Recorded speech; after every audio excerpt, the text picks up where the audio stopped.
अरहतो सम्मा सम्बुद्धस्स नमो तस्स भगवतो अरहतो सम्मा नमो तस्स भगवतो अरहत सम्मा सम्बुद्धस्स बुद्धं शरणं गच्छामि धम्मं शरणं गच्छामि संघं शरणं गच्छामि द्वितीयंपि बुद्धं शरणं गच्छामि द्वितीयंपि धम्मं शरणं गच्छामि द्वितीयंपि संघं शरणं गच्छामि तृतीयंपि बुद्धं शरणं गच्छामि तृतीयंपि धम्मं शरणं गच्छामि तृतीयंपि संघं शरणं गच्छामि पाणातिपाता वेरमणिं सिक्खापदं समादियामि अदिन्नदाना वेरमणिं सिक्खापदं समादियामि कामेषु मिच्छाचारा वेरमणिं सिक्खापदं समादियामि मुसावादा वेरमणिं समादियामि सुरामेरयमद्यपमादठाना वेरमणिं समादियामि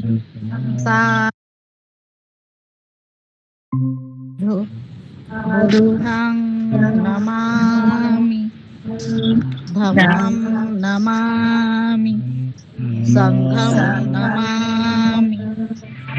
जय भीम सर्वांना। जय भीम। जय भीम। आज दिनांक 2/4/2025 ला वर्धा जिल्हा शाखेच्या वतीने ऑनलाईन मीटिंग घेण्यात येत आहे। करिता या कार्यक्रमाचे अध्यक्ष वर्धा जिल्हा शाखेचे सन्माननीय अध्यक्ष आदरणीय राहुलजी गायकवाड सर यांचं नाव अध्यक्षपदाकरता सूचित आहे। याला अनुमोदन अध्यक्षांच्या नावाला अनुमोदन देतील आदरणीय पाटील सर। उषाताई म्हात्रे। मी उषाताई म्हात्रे अध्यक्ष पदाला राहुल गायकवाड सरांचं अनुमोदन करते। अनुमोदन आहे माझं। धन्यवाद। अध्यक्ष पदाचा स्वीकार केलेला आहे आणि पुढील कार्यवाही आदरणीय अनिताताई कांबळे पुढील कार्यवाही करतील अशी मी त्यांना विनंती करतो। जय भीम। जय भीम। प्रमुख मार्गदर्शक आजच्या कार्यक्रमाचे आदरणीय तोरपगार सर राज्य संघटक अमरावती जिल्हा यांचं सुद्धा मनपूर्वक हार्दिक अभिनंदन। त्यांना सन्मानाचा जय भीम। त्यानंतर कार्यक्रमाचे प्रास्ताविक वर्धा जिल्हा शाखेचे सरचिटणीस आदरणीय वानखडे सर करतील अशी मी त्यांना विनंती करते। विश्वाला शांती आणि समतेचा संदेश देणारे तथागत भगवान भारतीय घटनेचे शिल्पकार आणि दी बुद्धिस्ट सोसायटी ऑफ इंडिया या संस्थेचे संस्थापक भारतरत्न बुद्ध तत्व परमपूज्य डॉक्टर बाबासाहेब आंबेडकर या महामानवांना आणि त्यांच्या आदर्श विचारांना पंचांप्रमाण the Buddhist society of India या संस्थेच्या राष्ट्रीय संरक्षक आदरणीय ममतासागर मेहताजी आंबेडकर यांच्या संपूर्ण भारतभर चाललेल्या धम्म कार्याला माझे अभिनंदन। संस्थेचे कार्याध्यक्ष आदरणीय डॉक्टर भीमराव यशवंतराव आंबेडकर यांना सप्रेम जय भीम।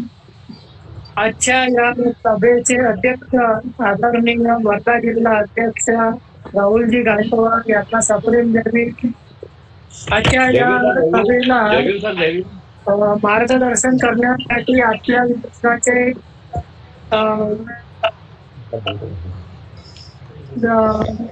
विजय कुमारजी चोरपगार सर सप्रेम जय भीम। सप्रेम जय भीम जय भीम. त्याचप्रमाणे या कार्यक्रमात या सभेच्या संचालक करणाऱ्या कांबळे मॅडम यांना सप्रेम जय भीम. वर्धा जिल्हा अध्यक्ष आदरणीय सोनपेटे सप्रेम जय भीम. त्याचप्रमाणे आज कार्यक्रमाचं आभार प्रदर्शन करणारे डॉक्टर अरविंद पाटील सर सप्रेम जय भीम. आणि या सभेला जे जॉईन झालेले आहे त्या सर्व सप्रेम जय भीम. तर विश्वरत्न डॉक्टर बाबासाहेब आंबेडकर यांच्या जयंती निमित्ताने भारतीय बौद्ध महासभा राष्ट्रीय कार्यकारिणीने संपूर्ण महाराष्ट्रामध्ये धम्मज्ञान स्पर्धेचं आयोजन 13 एप्रिल 2025 ला केलेलं आहे. त्यानुसार या धम्मज्ञान स्पर्धेमध्ये 4 गट आहेत. वर्ग 5 ते 7, पहिला गट, दुसरा गट, वर्ग 8 ते 10, तिसरा गट 11वी आणि 12वी आणि चौथा गट हा खुला गट आहे. आणि या गटासाठी पहिल्या गटाला 5 रुपये प्रवेश फी, दुसऱ्या गटाला 10 रुपये प्रवेश फी, तिसऱ्या गटाला 20 रुपये प्रवेश फी आणि चौथ्या खुल्या गटाला 30 रुपये प्रवेश फी याप्रमाणे ठेवण्यात आलेली आहे. आणि ज्यांनी आपल्या विहाराच्या माध्यमातून ही धम्मज्ञान स्पर्धा घेण्यासाठी केंद्र ठेवलेले आहे त्यांनी या ठिकाणी आपले विजयकुमार चोरटकर सर मार्गदर्शन करणार आहे. त्यांच्या मार्गदर्शनानुसार आपण आपल्या परीक्षा केंद्रावर आवश्यक कारवाई करावी. याप्रमाणे मी माझे प्रास्ताविक संपवित आहे. धन्यवाद सर. जय भीम. जय भीम. आदरणीय वानखडे सर.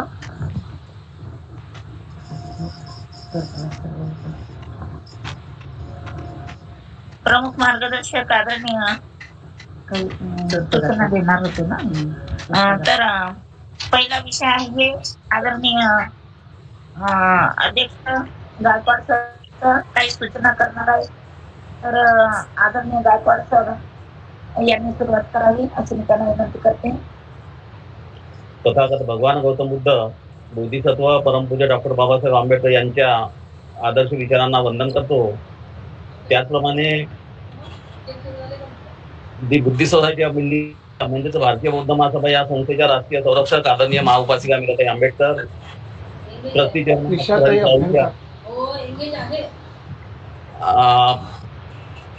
राष्ट्रीय कार्याध्यक्ष आणि समता संघाचे राष्ट्रीय अध्यक्ष आदरणीय डॉक्टर भीमराव यशवंतराव आंबेडकर, संस्थेचे राष्ट्रीय सल्लागार सध्या बाळासाहेब आंबेडकर या सर्व आंबेडकर कुटुंबांना आणि वायुगतीने चालणाऱ्या त्यांच्या धम्मकार्याला वंदन करतो. आज या ठिकाणी वर्धा जिल्ह्याची ऑनलाईन सभा आयोजित करण्यात आलेली आहे. या सभेला प्रमुख मार्गदर्शक म्हणून आदरणीय विजयकुमार चोरपागार साहेब, राज्य संघटक अमरावती विभाग यांना जय भीम करतोय. त्याचप्रमाणे या ऑनलाईन सभेला सर्व तालुक्याचे पदाधिकारी, केंद्रीय शिक्षक, केंद्रीय शिक्षिका, बोधाचार्य यांना सुद्धा सप्रेम जय भीम करतोय. आजचा जो प्रमुख जो विषय आहे, सर्वांनी कृपया माईक आपले म्यूट करा. बोलू नका, सर्वांनी आपले माईक बंद करा. आजचा जो महत्वाचा जो विषय आहे तो राज्यस्तरीय बोधिसत्व धम्मज्ञान परीक्षा. या परीक्षेचं आयोजन रविवार दिनांक 13 एप्रिल 2025 ला करण्यात आलेलं आहे. आणि ही परीक्षा संस्थेचे राष्ट्रीय कार्याध्यक्ष आदरणीय डॉक्टर भीमराव आंबेडकर साहेब यांच्या मार्गदर्शनाखाली केंद्रीय मीटिंग क्रमांक 76 मध्ये बुधवार दिनांक राज्यस्तरीय बोधिसत्व धम्मज्ञान परीक्षा समितीने सर्वानुमते घेण्यात आलेल्या राज्य व मुंबई प्रदेश अंतर्गत असलेल्या सर्व जिल्हा 2 शाखांचे नियंत्रण निरीक्षणाखालील तमाम तालुका शहरातील समस्त ग्राम आणि वार्ड शाखामधील बुद्धविहारात, कार्यालयात किंवा शाळेत ब्रह्मज्ञान परीक्षाद्वारे दिनांक 13/4/2025 रोजी ज्ञानाचे symbol of knowledge Bodhisattva doctor Babasaheb त्यांना अभूतपूर्व अभिवादन करण्यासाठी खालीलप्रमाणे परीक्षा आयोजित करण्यात आलेली आहे. ही परीक्षा दिनांक 13 एप्रिल रविवार 13 एप्रिल 2025 आहे. या परीक्षेचे केंद्र बुद्धविहार कार्यालय असेल किंवा समाज मंदिर आहे हे केंद्र राहतील. यामध्ये 4 गट आताच सरकारने आपल्या प्रास्ताविकामध्ये सांगितल्याप्रमाणे 4 गट आहे. त्यामध्ये पहिला गट जो आहे तो इयत्ता 5वी यामध्ये परीक्षा फी 5 रुपये आहे आणि 50 आहे आणि या परीक्षेला प्रत्येक गटाला 1 तासाचा वेळ दिलेला आहे. त्याचप्रमाणे जो आहे 10 रुपये आहे आणि या परीक्षेमध्ये 100 प्रश्न राहणार आहे.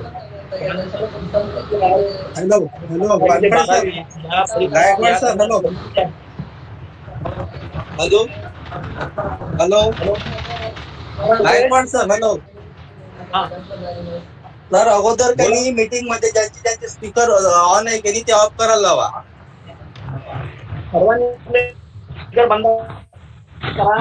जोपर्यंत स्पीकर बंद होणार नाही ना तोपर्यंत तुमचा आवाज बोलण्याचा काही येणार नाही आहे. अगोदर सर्वांनी आपापले स्पीकर बंद ठेवायला. अनिताताई तुम्ही पण बंद करा. तुम्ही पण बंद करा. मधुकर सवाळे तुम्ही पण करा. तर ही दुसरा गट जो आहे तो 8वी ते 10वी याकरता परीक्षा फी आहे 10 रुपये आणि या प्रश्न 100 आणि या परीक्षेचा सुद्धा एकत्र अवधी आहे. तिसरा जो गट 12वी या गटात परीक्षा फी आहे 20 रुपये. यामध्ये सुद्धा प्रश्न 100 प्रश्न राहणार आहे आणि 1 तासाचा अवधी राहणार आहे. चौथा जो गट आहे तो खुला वर्ग आहे. याच्यामध्ये सर्व उपासक उपासिका त्याचप्रमाणे संस्थेचे सर्व पदाधिकारी केंद्रीय शिक्षक बोधाचार्य सुद्धा बसू शकतील. जे या परीक्षा संबंधीमध्ये जे काही केंद्र प्रमुख किंवा उपप्रमुख असतील ते सोडून बाकी सर्व बसू शकतात. अशा प्रकारची डायरेक्शन आदरणीय बोराडे साहेब राज्याध्यक्ष यांनी दिलेली आहे. या संबंधी काही सूचना मी मांडू इच्छितो. त्यामध्ये पहिली सूचना आहे केंद्र प्रमुख, उपकेंद्र प्रमुख, सहाय्यक उपकेंद्र प्रमुख व निरीक्षक हे जिल्हा शाखेने निश्चित करायचे आहे आणि प्रत्येक केंद्रावरती केंद्र प्रमुख हा जिल्ह्याचा पदाधिकारी असेल. उपकेंद्र प्रमुख आणि निरीक्षक किंवा उपप्रमुख हे त्या केंद्रावरचे पदाधिकारी असतील. त्यानंतर जवळच्या पदाधिकाऱ्याला जवळचेच केंद्र देण्यात येईल. नंबर 3 मध्ये जिल्हा अध्यक्ष, सरचिटणीस व परीक्षे संबंधित पदाधिकाऱ्यांना परीक्षेला बसता येणार नाही. बाकी सर्व पदाधिकारी, केंद्रीय शिक्षक, शिक्षिका, बोधाचार्य परीक्षेला बसू शकतात. नंबर 4 मध्ये परीक्षेला नियुक्त केलेल्या पदाधिकाऱ्यांना प्रवास खर्च किंवा मानधन दिला जाणार नाही. नंबर 5 मध्ये सोडविलेले पेपर फक्त जिल्हा अध्यक्ष किंवा सरचिटणीस यांनाच देण्यात यावे अशी माहिती राज्याध्यक्षाकडून मिळालेली आहे. सोडविलेले पेपर सीलबंद पॅकेटमध्ये बंद करून त्यावर केंद्र प्रमुख, उपकेंद्र प्रमुख, सहाय्यक उपकेंद्र प्रमुख व निरीक्षक तसेच 2 विद्यार्थ्यांचे नाव हस्ताक्षर घेऊन घ्यावेत आणि सीलबंद पॅकेटचा फोटो काढून अध्यक्ष सरचिटणीस यांना पाठवावा. त्यानंतर नंबर 7 मध्ये परीक्षार्थींना रोल नंबर मिळणार नाही तर पेपरवरती आपले स्वतःचे नाव लिहायचे आहे. नंबर 8 मध्ये पेपर हा ऑप्शन म्हणजेच ऑप्शन टाईप राहणार आहे. ज्याप्रमाणे केबीसी मध्ये प्रश्न असतात त्याच्याप्रमाणे राहणार आहे. त्यानंतर जी परीक्षा फी जमा होणार आहे तर परीक्षा फी जे जमा होईल ती 25% जे केंद्र आहे परीक्षेचं त्या केंद्रावरती ठेवायची आहे. 25% जिल्हा शाखेला जमा करायची आहे आणि उर्वरित जी 50% आहे ही राज्य शाखेला पाठवायची आहेत. आणि ही जी परीक्षा होणार आहे ही सर्व गटाला वेगवेगळे पेपर आहेत सिलेबस प्रमाणे जे PDF मध्ये दिलेले आहेत. आणि त्याच्यामध्ये जे आपण नोंदणी करायची आहे तर विद्यार्थ्यांची नोंदणी करताना त्याच्यामध्ये एक फॉर्मेट आपल्याला बनवायचा आहे. त्याच्यामध्ये बोधिसत्व धम्म हेडिंग राहील त्याचं बोधिसत्व धम्मज्ञान परीक्षा 2025 गट क्रमांक 1, 2, 3 किंवा खुला गट असेल. त्यामध्ये पहिला जो कॉलम राहील तो अनुक्रमांक, दुसरा जो कॉलम राहील तो परीक्षार्थीचे पूर्ण नाव, तिसरा जो कॉलम राहणार आहे तो इयत्ता, चौथा जो कॉलम राहणार आहे तो वय, पाचवा कॉलम राहणार आहे वर्तमान पत्ता आणि 6वा कॉलम त्यांचा मोबाईल नंबर आणि 7वा कॉलम जो आहे त्या विद्यार्थ्यांचे हस्ताक्षर. अशा प्रकारे ह्या सूचना आहेत. यानंतर मला फक्त एवढ्याच सूचना द्यायच्या होत्या. यानंतर आदरणीय विजयकुमार चोरपगार साहेब हे आपल्याला मार्गदर्शन करतील अशी मी त्यांना विनंती करतो. आदरणीय विजयकुमार चोरपगार साहेब, राज्य संघटक अमरावती विभाग. विश्वशांती दूत तथागत भगवान गौतम बुद्ध, बोधिसत्व महामानव परमपूज्य डॉक्टर बाबासाहेब आंबेडकर यांच्या विचारांना प्रतिमांना वंदन करतोय आणि आजच्या या ऑनलाईन सभेत बोलायला सुरुवात करतो. आजच्या या ऑनलाईन सभेचे अध्यक्ष आणि वर्धा जिल्हा भारतीय बौद्ध महासभेचे अध्यक्ष आदरणीय राहुल गायकवाड साहेब, सरचिटणीस पानखडे साहेब, सूत्रसंचालक कांबळेताई, जिल्ह्यातील सर्व जिल्हा पदाधिकारी, तालुक्याचे पदाधिकारी, केंद्रीय शिक्षक, केंद्रीय शिक्षिका या सर्वांना सविनय जय भीम करतो. जय भीम. जय भीम. जय. उपस्थित बंधू भगिनी आणि मित्रांनो, अतिशय महत्वाच्या विषयासंबंधी आज आपण ऑनलाईन बैठकीत बसलेले आहोत. केंद्र आणि राज्याच्या ठायी ही परीक्षा अतिशय महत्वाची आहे. आपण आपल्या पातळीवर वेगवेगळ्या परीक्षा घेत असतो. याचा अनुभव आपल्याला असला तरी आपण घेतलेल्या परीक्षा आणि ही राष्ट्रीय पातळीवरून आलेली परीक्षा यात फार मोठं अंतर आहे. ही बाब पहिल्यांदा लक्षात घ्यावी. डॉक्टर बाबासाहेब आंबेडकरांना जयंतीच्या पूर्वसंध्येला अभिवादन करण्यासाठी म्हणून ही परीक्षा ठेवण्यात आलेली आहे. बाबासाहेबांच्या जयंती दिनी मोठ्या प्रमाणात डीजे वाजवल्या जातात. आम्ही नाचत असतो. बाबासाहेब आंबेडकर सांगत होते, बाबासाहेबांनी नाचायला नव्हे तर वाचायला सांगितलं. आणि बाबासाहेब आंबेडकरांनी संस्थापित केलेली दी बुद्धिस्ट सोसायटी ऑफ इंडियाचा राष्ट्रीय स्तरावर निर्णय घेतला गेला की नाचण्याची नव्हे तर वाचण्याची तयारी करा. म्हणून बोधिसत्व धम्मज्ञान परीक्षा 13 एप्रिल 2025 ला ठेवली. त्यात 4 गट करण्यात आले. पहिला गट इयत्ता म्हणजे वर्ग 5 ते 7, दुसरा गट इयत्ता म्हणजे वर्ग 8 ते 10, तिसरा गट इयत्ता 11वी 12वी, चौथा गट कोणतीही मर्यादा नाही, ओपन फॉर ऑल, खुला गट. असे 4 गट ठेवलेले आहेत. 4 गटाची फी आहे. पहिल्या गटाला 5 रुपये, दुसऱ्या गटाला 10 रुपये, तिसऱ्या गटाला 20 रुपये, चौथ्या गटाला 30 रुपये. अभ्यासक्रम देखील वेगवेगळा आहे, लक्षात घ्या.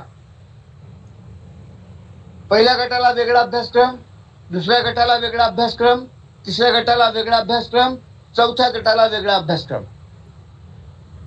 त्यामुळे प्रश्नपत्रिका आणि उत्तरपत्रिका देखील वेगवेगळ्या गटाला वेगवेगळ्या असतील हे प्रामुख्याने ध्यानात घ्या.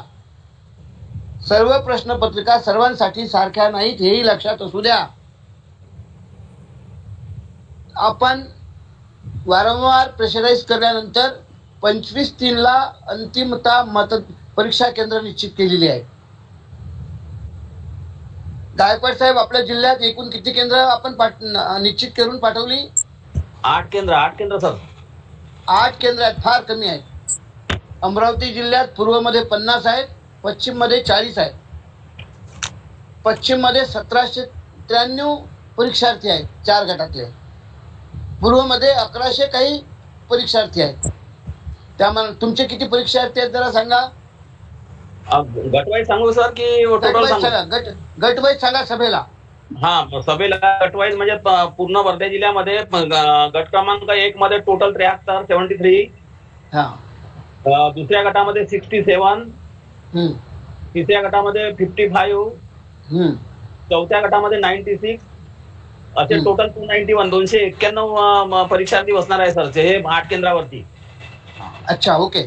आता फक्त जिथे परीक्षा केंद्र आहे जी त्यांच्या दृष्टीनं ही मीटिंग अतिशय महत्वाची आहे. त्यांनी ध्यान अत्यंत शांतपणे नीट ऐकून घ्यायचं आहे आणि ऐकून घेतल्यानंतर त्याप्रमाणे कृती करायची आहे. मी आधीच सांगितलं की आपण घेतो तशा परीक्षा नाही. जेवढे रिपोर्टिंग केले, ज्या ज्या केंद्रावर जेवढे रिपोर्टिंग केले तेवढे पेपर तिथे मिळतील. एकही कमी मिळणार नाही, एकही जास्त मिळणार नाही. तुम्ही एखाद्या पहिल्या याच्यात 73 8 केंद्रावर आहेत. एखाद्या केंद्रावर जर 5 असतील तर 5च पेपर मिळतील, 6 मिळणार नाहीत, 4 मिळणार नाहीत. मग वेळेवर आपण ऍडजस्ट करू, एखादा बसवू, असं मुळीच जमत नाही. शिलबंद पेपर येतील.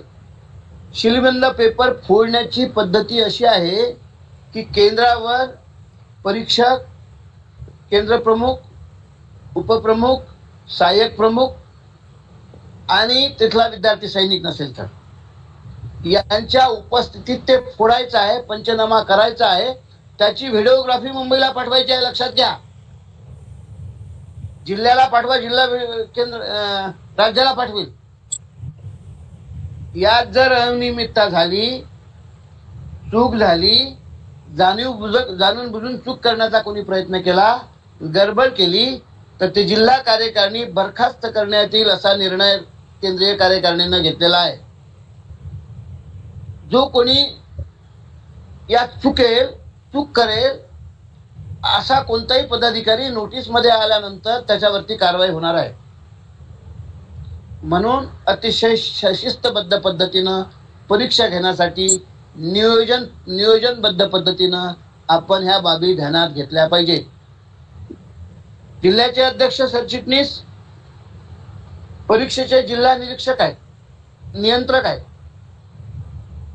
पेपर येतील त्या दोघांकडे येतील. ती पोहोचवण्याची, वाटप करण्याची जबाबदारी ही यांची असेल. परीक्षेनंतर देखील यापूर्वी जिल्हाध्यक्ष आदरणीय गायकवाड साहेबांनी सांगितल्याप्रमाणे शिलबंद करायचे आहेत. शिलबंद पाकिटावरती स्वाक्षऱ्या मारायच्या आहेत आणि ते फक्त जिल्हाध्यक्ष किंवा सरचिटणीस यांच्याकडे देऊन पोच घ्यायचे आहे. उद्या जिल्हाध्यक्ष आणि सरचिटणीसने म्हटलं या केंद्राचे पेपर्स नाही मिळाले तर तुम्ही पोच घ्या आणि तुम्ही जबाबदारी पासून मुक्त व्हा. मग आलेले पेपर जिल्हाध्यक्ष आणि सरचिटणीसांना पोहोचवण्याच्या सूचना राज्यावरून येणार आहेत. त्याप्रमाणे त्यांना कारवाई करायची आहे. सामान्यपणे पेपर 11 किंवा 12ला येऊ शकतात. त्यावेळेला या सगळ्या 8ही केंद्रावाल्यांना तुमच्या सोयीनं वर्धा मुख्यालय बोलवा, त्याचा रेकॉर्ड ठेवा, रजिस्टर करा. कोणाला किती पेपर दिले गठ्ठा त्याच्यावरती ज्याला तुम्ही देता तालुका प्रमुख, निरीक्षक त्यांच्या स्वाक्षऱ्या घ्या आणि ते रेकॉर्ड दिलं म्हणून कव्हरिंग लेटर लावून मुंबईला पाठवा. ठीक आहे. परीक्षा फी 5, 10, 20, 30 आहे हे तुम्हाला कळलं. परीक्षेची वेळ देखील डिफर आहे हे लक्षात ठेवा. 5वी ते 7वीची परीक्षा 10 ते 11 या वेळात होईल, 1 तास. 8 ते 10 या गटातली परीक्षा 11 ते 12 या वेळात होईल.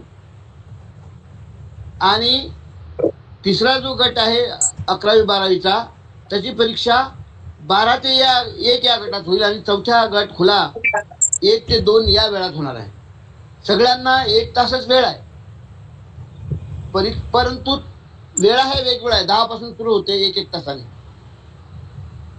एकाच वेळेला घेता येत नाही असं त्यांचं म्हणणं आहे.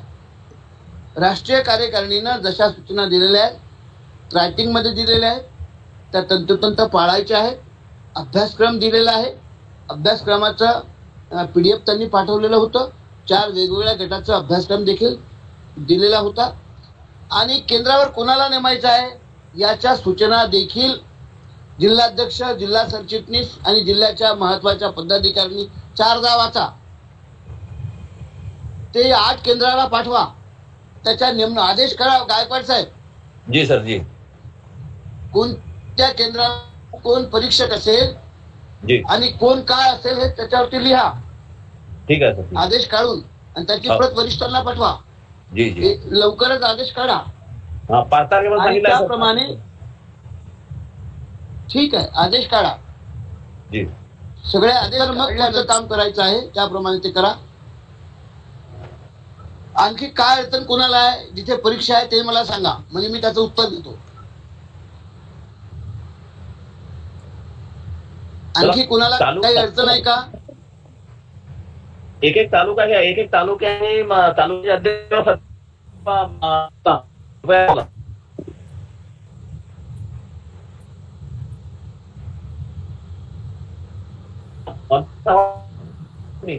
तुमच्या ज्या केंद्रावर जेवढी रक्कम जमा झाली 4 गटाची, वेगवेगळे 4 गट आहेत, वेगवेगळ्या 4 गटाची ते लिहून पाठवा की इतके विद्यार्थी इतकी रक्कम, दुसरा गट इतके विद्यार्थी इतकी रक्कम, तिसरा गट इतके विद्यार्थी इतकी रक्कम, चौथा गट इतके विद्यार्थी इतकी रक्कम, एकूण रक्कम केंद्रावरची.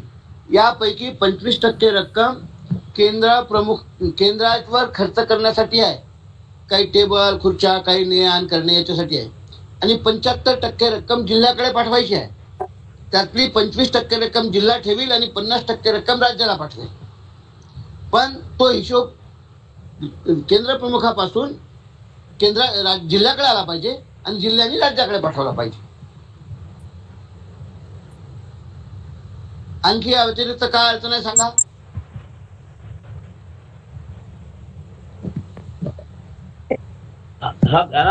आर्वी तालुका अध्यक्ष आदरणीय मधुकरराव चव्हाणे, कृपया बोला. काही नाही, ठीक आहे ना. आपल्याकडे विद्यार्थी किती झाले आहेत? आपल्याकडे नोंदणी झाली आहे का विद्यार्थ्याची आपल्याकडे? हो, नोंदणी झाली आहे, कमी आहे, सध्या वाढत आहे. हा. तर याच्यामध्ये तुम्ही नोट करून घ्या. आपल्या सेंटरवरती आपलं सेंटरचं नाव आहे त्रिरत्न बुद्ध विहार जाम. हो. आणि त्याच्यामध्ये गट क्रमांक 1 मध्ये 8 विद्यार्थी बसणार आहेत. दुसऱ्या गटामध्ये 6 विद्यार्थी बसणार आहेत. तिसऱ्या गटामध्ये 6 विद्यार्थी आहेत आणि चौथ्या गटामध्ये 10 विद्यार्थी, असे टोटल 30 विद्यार्थी आपल्या सेंटरवरून बसणार आहेत. यापेक्षा विद्यार्थी वाढणार नाही, त्याची खबरदारी घ्या. नाही, वाढले तरी आपण त्यांना अलाव नाही करणार ना सर. अलाव करणार नाही म्हणजे वाढूच द्यायचे नाही आहे. तेवढेच विद्यार्थी घ्यायचे आहेत. आपल्याजवळ जास्त पेपर येणार नाहीत, तेवढेच पेपर येतील, तेवढेच त्यांना देता येतील. झेरॉक्स काढण्याची कोणतीही तरतूद नाही. झेरॉक्स काढण्याचं नोटीस झालं तर कारवाई होते. नाही, ते नंबरिंग सांगितलं ना मला. नंबरिंग आहे, नंबरिंग राहणार आहे पेपरला, प्रत्येक पेपरला नंबरिंग आहे. त्याच्यामध्ये झेरॉक्स फिराचं नाटकच नाही राहणार नाही. बरोबर. यानंतर कारंजा गाडगेचे अध्यक्ष आदरणीय हेमराजी खोब्रागडे साहेब किंवा सुनीताताई तायडे, केंद्रीय शिक्षिका आहेत का? दोघांपैकी कोणी जॉईन झालेला आहे का? देवळी पुलगाव तालुका खडतकर साहेब होते ना? हो, होते ना. बलवीर साहेब, खडतकर साहेब, कोणी दोघांपैकी आहेत का? त्यानंतर हिंगणघाट तालुका आदरणीय वाघमारे साहेब, संजय वानखेडेजी, तेलतुंबडे साहेब, सुनील तेलतुंबडे.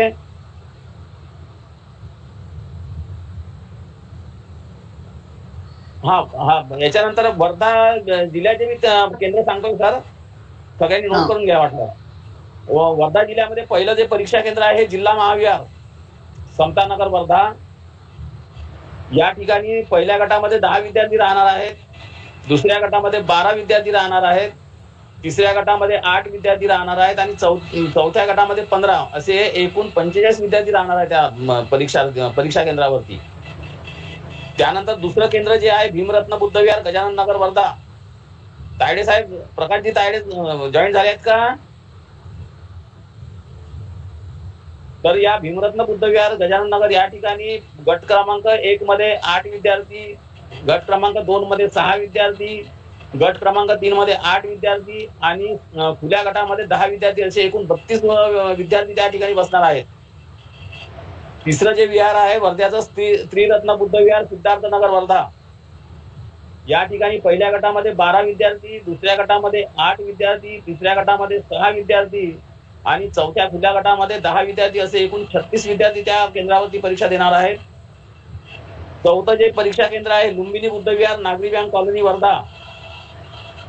या केंद्रावरती पहिल्या गटामध्ये 10 विद्यार्थी, दुसऱ्या गटामध्ये 9 विद्यार्थी, तिसऱ्या गटामध्ये 8 विद्यार्थी आणि खुल्या गटामध्ये 12 विद्यार्थी असे एकूण 39 विद्यार्थी त्या केंद्रावरती परीक्षा देणार आहेत. आर्मीचं मी सांगितलेलं आहे. कारंजा घाडगेच्या केंद्र आहे BPS कॅरियर अकॅडमी. या केंद्रावरती पहिल्या गटामध्ये 10 विद्यार्थी राहणार आहेत, दुसऱ्या गटावरती 8 विद्यार्थी राहणार आहेत, तिसऱ्या गटावरती 5 विद्यार्थी आणि चौथ्या गटामध्ये 12 विद्यार्थी असे टोटल 35 विद्यार्थी त्या ठिकाणी परीक्षा देणार आहेत. त्यानंतर देवळी पुलगाव केंद्राचं नाव आहे त्रिरत्न बुद्धविहार हिंदुस्थान कॉलनी पुलगाव. पहिल्या गटामध्ये 5 विद्यार्थी, दुसऱ्या गटामध्ये 10 विद्यार्थी, तिसऱ्या गटामध्ये 8 विद्यार्थी आणि चौथ्या गटामध्ये 15 विद्यार्थी असे एकूण 38 विद्यार्थी त्या ठिकाणी परीक्षा देणार आहेत. नंतर शेवटला 8वं जे सेंटर आहे हिंगणघाट तालुका सम्यक बुद्धविहार प्रबुद्धनगर हिंगणघाट. यामध्ये गट क्रमांक 1 मध्ये 10 विद्यार्थी, गट क्रमांक 2 मध्ये 8 विद्यार्थी, गट क्रमांक 3 मध्ये 6 विद्यार्थी आणि खुल्या गटामध्ये 12 विद्यार्थी असे एकूण 36 विद्यार्थी त्या ठिकाणी परीक्षा देणार आहेत. असे एकूण 8 केंद्रामध्ये गट क्रमांक 1 मध्ये 73 विद्यार्थी, गट क्रमांक 2 मध्ये 67 विद्यार्थी, गट क्रमांक 3 मध्ये 55 विद्यार्थी आणि खुल्या गटामध्ये 96 विद्यार्थी असे एकूण वर्धा जिल्ह्यामध्ये 291 विद्यार्थी त्या परीक्षा देणार आहेत. तर आता 291 वेगवेगळ्या गटातल्या जेवढे संख्या तुम्ही दर्शवलेली आहे तेवढेच पेपर तुम्हाला येणार आहेत आणि त्या केंद्रावर जेवढे विद्यार्थी संख्या दर्शवलेली आहे तेवढेच पेपर त्यांना गटनिहाय पाठवायचे आहे. जी सर, जी सर. तर मग हे एक दुसरा मुद्दा गायकवाड साहेब, एक मिनिट. दुसरा मुद्दा असा आहे की 8 विद्यार्थी दर्शवले तर 8च पेपर जातील. 9वा बसवण्याची सोय नाही, झेरॉक्स काढण्याची सोय नाही. दुसरी गोष्ट अशी की समजा त्या केंद्रावर 6 विद्यार्थी आले तर 2 किंवा बाजूच्या केंद्रावर जास्त विद्यार्थी आले ते इकडे आणता येतील तुम्हाला. अच्छा, इकडलं तिकडे ट्रान्सफर करता येईल? बिलकुल करता येईल ना. त्यांनी अशी आपल्याजवळ विद्यार्थी परीक्षार्थीची यादी घेतलेली नाही, अजून नाही घेतलेली नाही किंवा या केंद्रात या गावाचा माणूस या गावात बसेल असा कुठली बाइंडिंग नाही. या केंद्रावरचा माणूस या केंद्रावरच बसेल, त्यांनी असं ज्युरिडिक्शन आखून दिलेलं नाही. समजा एखाद्या केंद्रावर 10 विद्यार्थी होऊन राहिले, पेपर 8 आले, दुसऱ्या केंद्रावर 10 पेपर गेले, 5च विद्यार्थी परीक्षार्थी आले तर 5 जर इकडे वाढत असतील तर ते ऍडजस्ट करू शकता. पण समजा केंद्रावर 8 पेपर पोहोचले 8 रिपोर्टिंग केल्यामुळे आणि 3, 4, 5, 6, 7 एवढेच विद्यार्थी परीक्षार्थी बसले तर उरलेला पेपर परत करायचा आहे, जवळ ठेवायचा नाही, त्याची झेरॉक्स काढायची नाही. हा मुद्दा कळला का सगळ्यांना? पेपर परत करायचे आहे. जास्त जर झाले असतील तर, कुठलाही ऍडजस्ट करण्याची गरज भासत नसेल तर. ठीक आहे. तुमच्या केंद्रावर बाजूच्या केंद्रावर बरोबर लोक आले किंवा कमी आले त्यांनी परत करायचे आहे. तुमच्या केंद्रावर जास्त पेपर आले, विद्यार्थी कमी बसले तर तुम्हाला परत करायचं आहे, हे लक्षात घ्या. गायकवाड साहेब मुद्दा कळला तुम्हाला, लक्षात आला? बिलकुल कळला सर, बिलकुल कळला. आता या मीटिंगचं इतिवृत्त, इथे काय घडलं, कशा सूचना दिल्या, हा कॉमन सूचना सगळ्यांना द्या, पाठवा रायटिंग मध्ये. नुसतं मीटिंग मध्ये ऐकलं म्हणून त्यांना जमत नाही. ठीक आहे सर, ठीक आहे.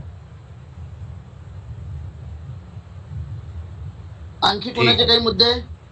गुजरताई, तुमचा काही मुद्दा?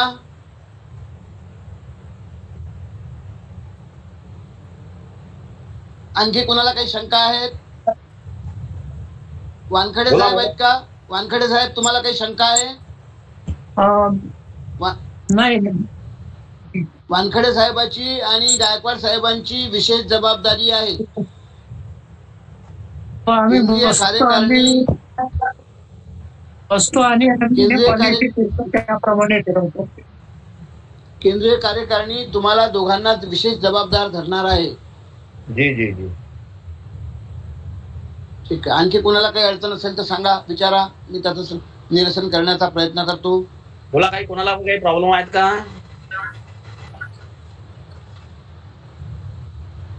पाटील सर बोला, काही आहे का प्रॉब्लेम तुम्हाला? अरविंद पाटील सर, वर्धा जिल्हा, वर्धा तालुका अध्यक्ष पाटील सर. नाही सर, काही प्रॉब्लेम नाही आहे. तर एवढंच मला असं वाटतं की जे विद्यार्थी आहेत त्या विद्यार्थ्यांना जर रोल नंबर जर दिले तर ते योग्य राहील असं मला वाटतं. नाही नाही, रोल नंबरची अटच नाही सर, त्याच्यामध्ये पेपरमध्ये फक्त नावच लिहायचं आहे. रोल नंबरचं त्यांनी दिलेलं नाही. हे सगळं म्हणजे राज्य कार्यकारिणीनं काढलेलं आहे ना, राज्य किंवा जे धम्मज्ञान समिती आहे, समिती आहे. ठीक आहे, राज्याचं काही नाही याच्यात, केंद्राची एक समिती आहे त्याच्यात. ठीक आहे. चला बोला, अजून कोणाला काही शंका कुशंका आहेत का? ही बाब लक्षात घ्या की डॉक्टर बाबासाहेब आंबेडकरांचे नातू ही परीक्षा हँडल करतात. त्यांच्या कल्पकतेतून बाबासाहेबांना अभिवादन करण्यासाठी जयंतीच्या पूर्वसंध्येला ही परीक्षा ठेवलेली आहे आणि ती त्याच पद्धतीनं व्हावी असं भीमराव आंबेडकर साहेबांना इतरांना दाखवायचं आहे. या देशातल्या राज्यकर्त्यांना देखील दाखवायचं आहे की ती बुद्धिस्ट सोसायटी ऑफ इंडियाचं काम किती डिसिप्लिनरी असते. म्हणजे बोर्डाच्या जशा परीक्षा होतात त्या पद्धतीनं परीक्षा घेण्याचा मनोदय भीमराव साहेबांनी सगळ्यांना सांगितलेला आहे आणि म्हणून भीमराव साहेबांच्या आदेशाचं पालन करण्यासाठी केंद्रीय कार्यकारिणी, राज्य कार्यकारिणी अतिशय शिस्तबद्धपणे ही परीक्षा घेऊ इच्छिते आणि आपणही त्याचाच पार्ट असल्यामुळे आपल्याला त्याचं अनुपालन करणं आपली जबाबदारी आहे.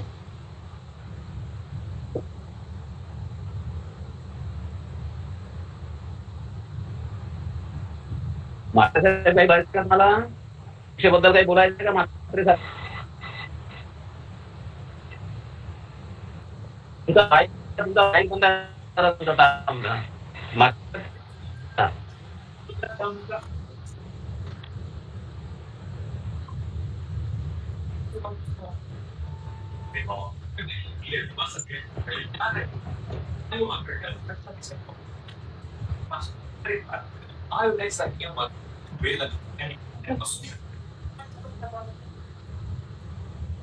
सर, मला हे म्हणत होतं की सरांनी जे सूचना दिली आहे की रोल नंबर आवश्यक आहे.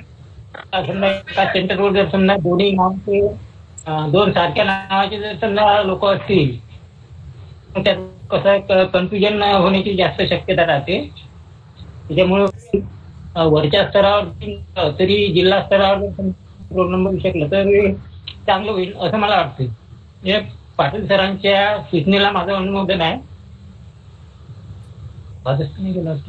हे बघा, राष्ट्रीय पातळीवरती याची ऑनलाईन बैठक झालेली आहे. ऑनलाईन बैठकीमध्ये सविस्तर सूचना दिलेल्या आहेत. त्याच्यामुळे केंद्र क्रमांक आणि तिथल्या परीक्षार्थाचं नाव ही बाब लक्षात घेऊन दोघांनाही समान गुण असतील ते दोन सारखीच नावं एकामेकाच्या एकाखाली येते ती व्यवस्था त्यांनी केलेली आहे. त्यांच्या दृष्टीनं त्यांच्या दृष्टिक्षेपात ही बाब आहे की एकाच नावाचे दोन वेगवेगळे लोक असू शकतात.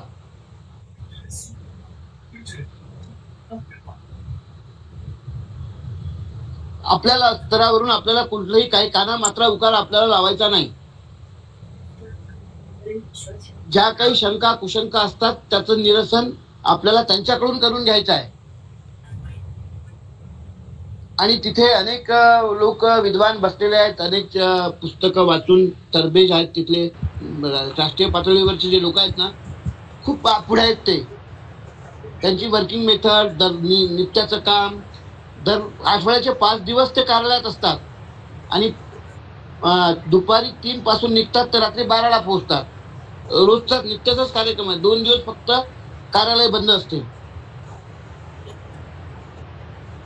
तुम्हाला माहित नसेल, तुम्हाला त्याची झड पोहोचत नाही. केंद्रावरून आणि राज्यावरून सकाळी एक पत्र येते, दुपारी परत दुसरं पत्र येते, लगेच त्याची माहिती मागते. इतका फास्ट आहे, इतकं गतिमान झालेलं राज्य आणि केंद्र. त्या ठिकाणी तशी टीम देखील अभ्यासक आहे. जसजसे प्रश्न समोर उभे राहतात, राज्यावरून कोणत्याही जिल्ह्यातून प्रश्न तिथे समोर गेले तर ते बैठकीत चर्चा होते आणि तिथे तज्ज्ञ लोक बसलेले असतात आणि त्याचे निर्णय घेतात. तुम्ही डोक्यातून काढून टाका, तुम्ही डोक्यातून काढून टाका की रोल नंबर तुम्हाला मिळणार नाही. तुमचा मुद्दा मी मांडतो पुढे.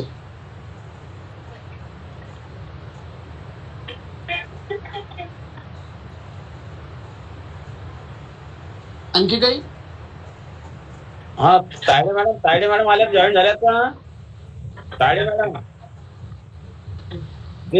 तायडे मॅडम बोला, काय बोलायचं आहे का? तुमचा माईक बंद आहे, माईक चालू करा, माईक चालू करा तुमचा.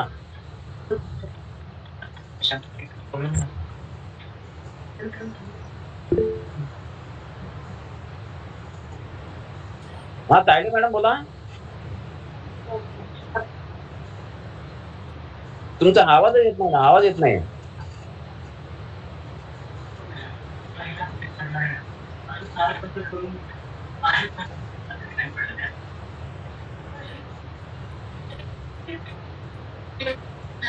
आवाज करतोय तुमचा.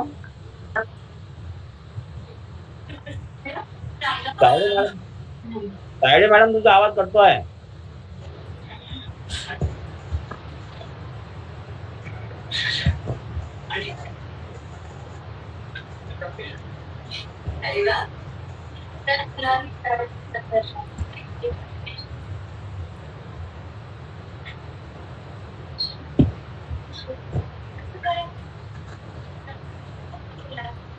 तायडे मॅडम तुम्ही कव्हरेज मध्ये नाही आहे, तुमचा आवाजच नाही येत नाही, बिलकुलच आवाज येत नाही. चला नेक्स्ट घ्या. आणखी कुणाला काही सांगायचं आहे? आणखी काही विचारायचं आहे? कारंजा घाडगे जॉईन आहे. देवळी पुलगाव कोणी जॉईन झाला आहे का अध्यक्ष सब्जेक्ट वगैरे? देवळी पुलगाव तालुका,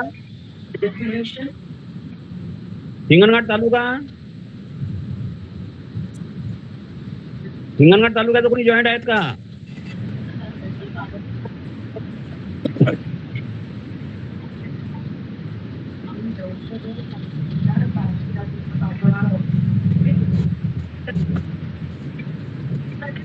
ठीक आहे सर, मग काही कोणाला प्रॉब्लेम नाही याचा अर्थ, कोणी बोलत नाही याचा अर्थ कोणाला प्रॉब्लेम नाही आहे.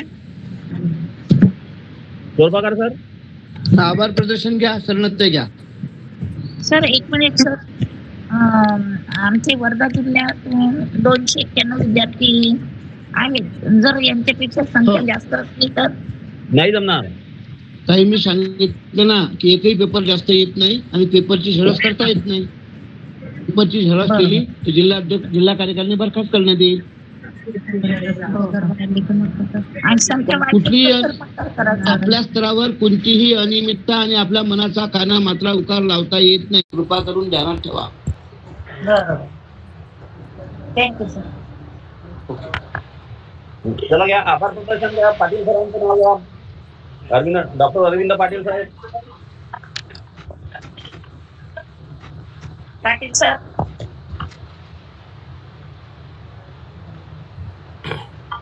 सर्वांना सप्रेम जय भीम. सर्वप्रथम अंधार सारला आणि तुझ्या समीप आलो, तुझ्यामुळेच बुद्धा मी अत्तदीप झालो. सर्व महामानवांना मी सर्वप्रथम अभिवादन करतो, नमन करतो. आणि भारतीय बौद्ध महासभा वर्धा जिल्हा शाखेच्या वतीने बोधिसत्व धम्मज्ञान परीक्षा 2025 निमित्तानं या बैठकीचे अध्यक्ष वर्धा जिल्हा शाखेचे अध्यक्ष सन्माननीय राहुलजी गायकवाड,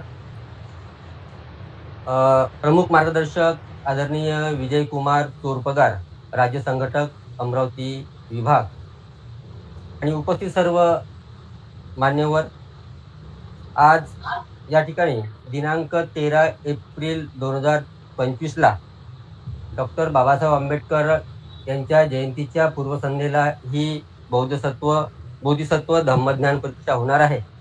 आणि ही परीक्षा खऱ्या अर्थानं बोर्डाच्या परीक्षेसारखी ही परीक्षा व्हायला पाहिजे आणि ती नक्की होणार. कारण याआधी सुद्धा गायकवाड सरांच्या मार्गदर्शनाखाली अनेक परीक्षा वर्धा जिल्ह्यामध्ये घेण्यात आलेल्या, तसेच अनेक या ठिकाणी परीक्षा वर्धा जिल्ह्यामध्ये होत असतात आणि त्या परीक्षा सुद्धा बोर्डाच्या परीक्षेसारखेच होत असतात. त्याच्यामुळे वर्धा जिल्ह्यामध्ये कुठल्या प्रकारची अनियमितता येणार नाही अशी मी आपणा सर्वांच्या वतीनं शाश्वती देतो आहे सरांना. ही परीक्षा चांगल्या पद्धतीनं ही हँडल व्हायला पाहिजे आणि यासाठी सरांनी जे नियम या बैठकीमध्ये सांगितलेले आहे किंवा केंद्रातून जे नियम आलेले आहेत त्या नियमाच्या अनुषंगाने सर्व नियम या ठिकाणी जे केंद्र प्रमुख असतील ते सुद्धा पार पाडतील, त्याचे जे नियम आहेत ते नियम स्वीकृत करतील अशा पद्धतीची जी माहिती आणि जे काही वर्धा जिल्ह्यामध्ये जे काही केंद्र आहे त्या केंद्राच्या संदर्भातली माहिती राहुलजी गायकवाड सरांनी दिलेली आहे.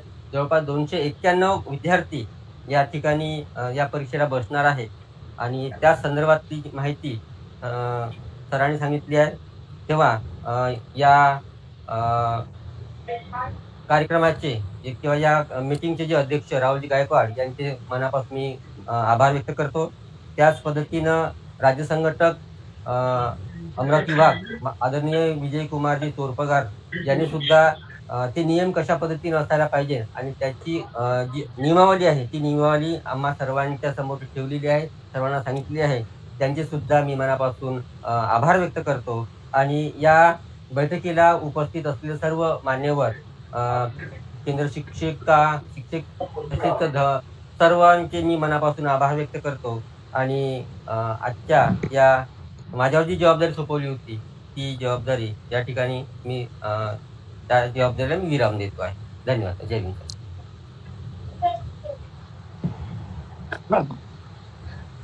जय भीम गायकवाड सर.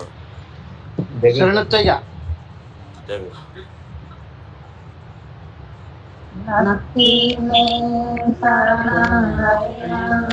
बुद्ध में शरण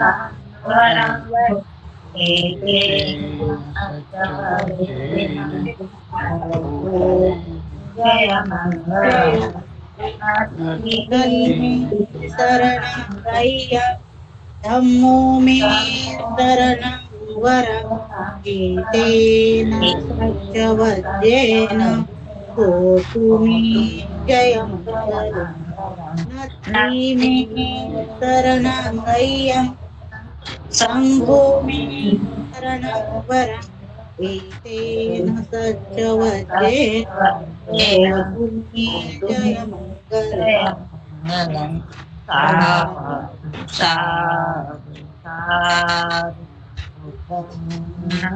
नमामि धम्मं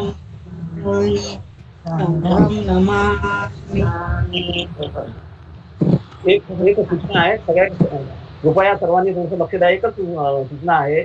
येत्या 5 तारखेला सम्राट अशोकांची 2329वी जयंती येत आहे आणि हा जयंतीचा कार्यक्रम जिल्हा शाखा वर्धा पुरुष महिला व वर्धा जिल्हा अधीनस्थ सर्व तालुक्यांनी शहर शाखा व ग्राम शाखेने आयोजित करावा व कार्यक्रमाचे फोटोग्राफ जिल्ह्याला पाठवावेत जेणेकरून ते राज्य शाखेला पाठवता येईल. जो तालुका हा कार्यक्रमाचे आयोजन करणार नाही त्यांच्यावरती कार्यवाही करण्यात येईल अशी सूचना राज्य कार्यकारिणीकडून मिळालेली आहे. त्या सूचनेचं पालन करावं सर्वांनी. सर्वांना जय भीम. जय भीम सर. जय भीम. जय भीम सर. जय भीम.